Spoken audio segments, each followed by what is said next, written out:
Sir welcome sir. ఆ car ఎంత? ఆ కారా ఆగండి, టైప్ చేసి కొటేషన్ ఇస్తా. సార్ సార్ ఇదిగోండి కొటేషన్. షోరూము ఏంటిది?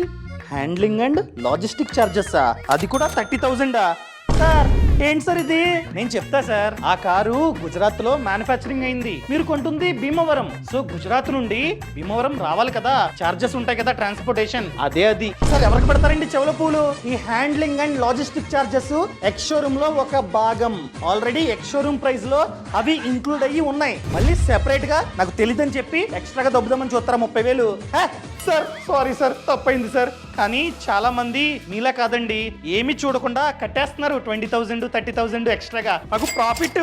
అమ్మో, ఈ విధంగా చాలా షోరూమ్స్ లో మోసాలు జరుగుతూ ఉన్నాయి. వాళ్ళు కనుక హ్యాండ్లింగ్ అండ్ లాజిస్టిక్ చార్జెస్ అని చెప్పి 30,000 40,000 20,000 వేస్తే కట్టకండి.